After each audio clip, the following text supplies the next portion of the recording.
Hi guys, this is Joe with a video for my rose breeding friends. I just wanted to show you, we've been talking about FIVI3 a little bit on the rose forum, which is First Impression X Rosa virginiana plant seedling of mine, and I used it a lot in hybridizing. And I wanted to show you kind of what it does in terms of vigor. This row on the left are some open pollinated seedlings of various roses, open pollinated F2s of fragrant spreader, and then some of another seedling of mine.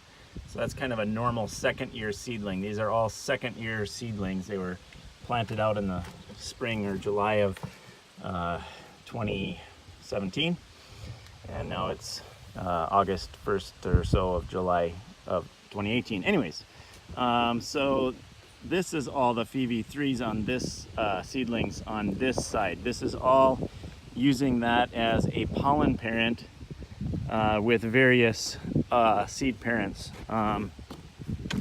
First of them, it's crossed with a seedling of mine. It's quite bushy with that kind of a bronzy matte foliage. And so this is what they're doing. None of them bloomed. I shouldn't say none, like only one or two of them bloomed this spring, of which this is one. I got a few hips setting on that. But FIVI3 just gives this incredible vigor with glossy foliage. They're not all totally healthy. They're starting to get a little disease on some of them in the middle. So this is all crossed with that 1048 as the seedling number. And then right here was the only reblooming seedling of Whiteout X FIVI3. And I honestly think it might be a stray seed. It's just really kind of odd. And I was excited about it, but it's sterile and it's also breaking down quite badly with black spot, unfortunately. So that begins a section of row that is all Whiteout X FIVI3. It's kind of fun to do large numbers of crosses with different roses and the same pollen parent, because you can compare what they do as a seed parent. So this is Whiteout. Some of those have disease too. They're somewhat bushy. There's a lot of really healthy ones and a lot of kind of ultra vigor again. And then here starts Moth, Miracle on the Hudson X FIVI3.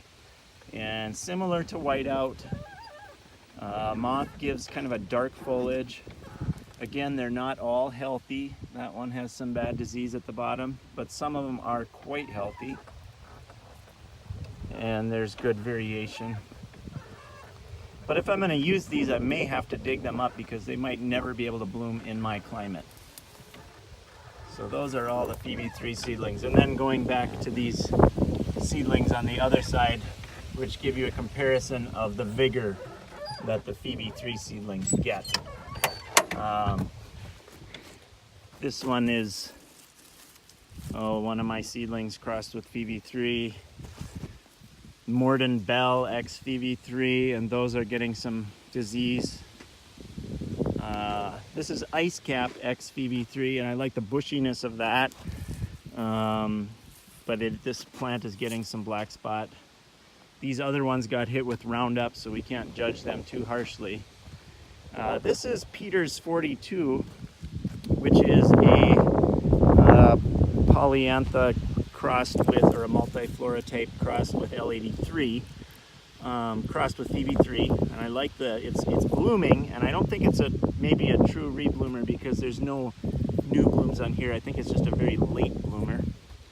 And that's healthy, slightly awkward habit, but why not? And interestingly, that one and that one are the same cross, and they got hit by Roundup too, so I don't know how much of this weird growth habit is from genetics and how much is from Roundup. That's an unlabeled one that has to be from FIVI3. Here's Peach Drift X FIVI3, so that had a nice low spreading habit. I love the bronzy foliage, but unfortunately we're getting some black spot on that. And that's a Prairie Joy Seedling X FIVI3. So it just kind of shows you